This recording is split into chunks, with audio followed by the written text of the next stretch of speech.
Hello. Hi, so I'm in New York. Welcome to my room.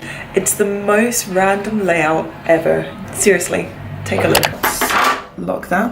And then this is my bathroom in the corner and this sort of dead space. And then this is my room. Got two beds. That's my ultra long charger. Oh my god, I cannot live without this on my layovers. My small bag.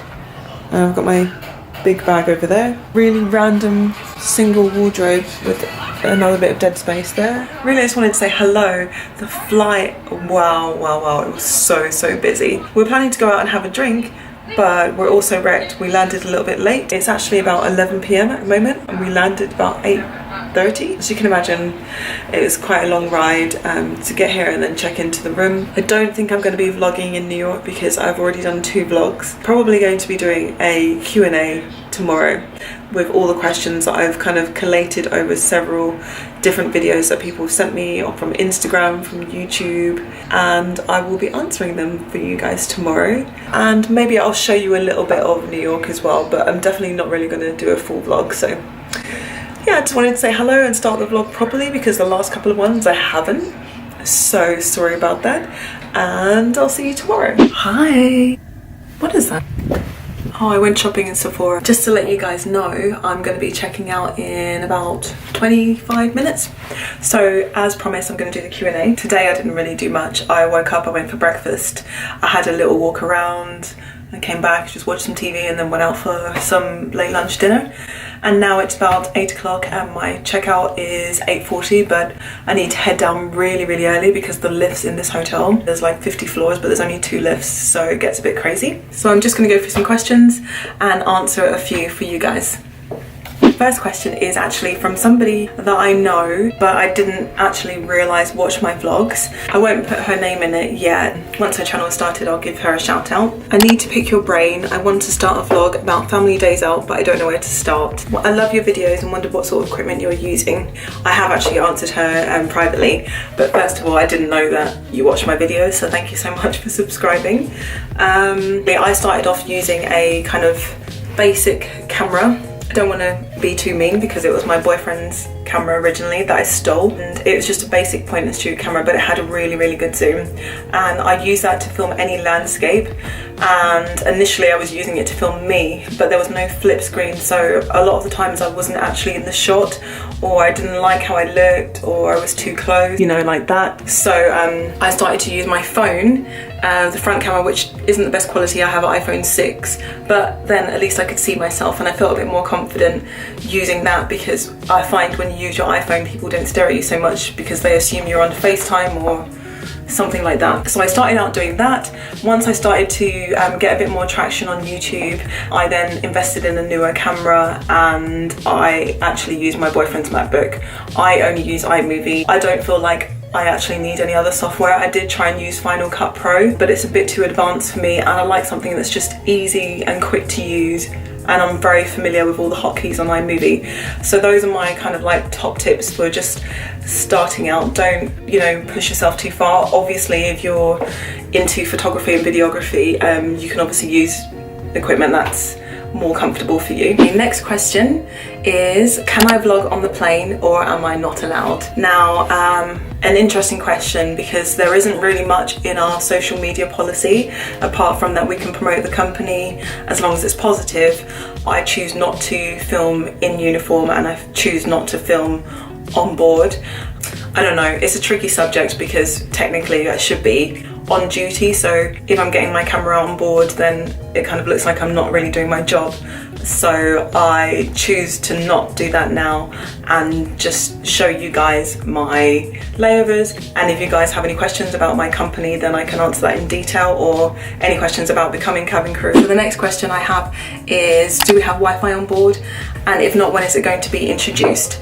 So currently we do have Wi-Fi on our short haul aircraft, on the short haul network, on our 737s, but on our long haul network we do not have Wi-Fi as of yet, and during my training course we were told that it would be introduced this year, fingers crossed. My next question is, do I have a video on how to pack for a long haul trip? And the answer is no. To be honest, I have been meaning to do this video for a really long time and I haven't done it, so I promise you guys over the next couple of videos that's what it will be. That's definitely something that I will be doing soon, so watch this space. Okay, so the next question is, does my company have a base in Oakland, California? And the answer is no, but there is a base really close. We have a base in Los Angeles, so if you are thinking about joining from the US, I do recommend probably that you would apply for LA, and then I'm pretty sure it's quite a short commute via a domestic airline, so definitely check it out and good luck, and let me know if you do apply and if you need any tips. The next question is, do I make any money from YouTube? And the answer is no. At the moment, I don't have any adverts running on my videos. I need to have 4,000 watch hours and 1,000 subscribers before I can have adverts played on my videos again. You would have noticed there were adverts on my channel from the beginning because I had quite a high number of views, but I always had a low amount of subscribers. So I've reached the 4,000 watch hours, so I'm just kind of waiting until I reach 1,000 subscribers until I can start putting adverts on my channel again, and then it opens up more opportunities for advertising and deals and things like that. So I don't actually make money on YouTube. It really is a hobby. It started out as a hobby. I got a question that says, I'm 16 years old and I really want to become a flight attendant. Can you please help me? What advice would you give? Now, my first thing I will always say to anyone that asks me this question is to please check out my channel, because I have 2 videos that are really helpful. The first one is how to pass a assessment day. The video is named How to Pass an Emirates Assessment Day, but it's a very general video and I think you could use it for any airline. And the second one is cabin crew interview questions. These 2 videos go into extreme detail on techniques, what to expect, how to apply, etc. So I definitely recommend that you watch that video, and if you still have any more questions, please do feel free to message me on YouTube or DM me on Instagram. Another question is, why did I leave Virgin to come to my current airline? I didn't leave Virgin to come to my current airline. I left Virgin to go to a business class airline named Silverjet, and I absolutely loved it, but they went bankrupt after 1 year of me working there.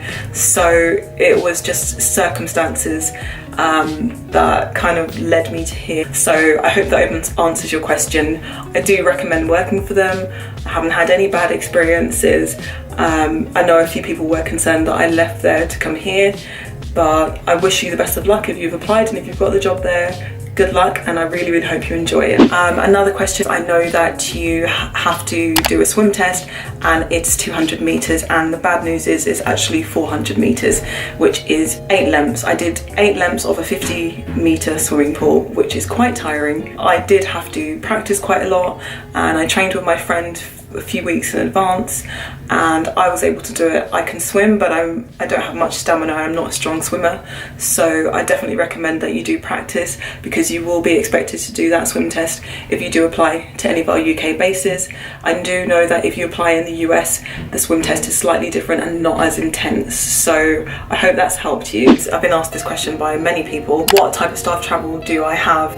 And the answer is, it's just standby. We have unlimited standby tickets, but obviously full fare passengers will get on over me or any other crew. It's basically worked out as staff number, so seniority. So the lowest staff number means that you've been in the company the longest. You have the higher chance to getting on the aircraft first. Of course, if there are crew that are positioning for duty, they have priority, or if people are commuting, they have priority. So there's numerous different ways on how to work it out. We can also check the flight loads, but we only get access to that probably 1 day in advance, so that makes it quite tricky to book for leisure travel. I've only used it once. I went to Singapore, and then I went on I think that's me. I need to kind of get ready to go downstairs, but I'll just finish off the question. I use it to get to Singapore, and then with AirAsia I went to Thailand. So I kind of use my staff travel normally as a gateway to somewhere to get somewhere else, because I'm used to going to these destinations. Okay, so that's all I've managed to fit in my 20-25 minutes. Thank you so much for watching my video. It's been a short Q&A, but I know that these questions have been outstanding for a while and you guys were really interested. Thank you so much for watching. Please subscribe to my channel. It would mean so much to me.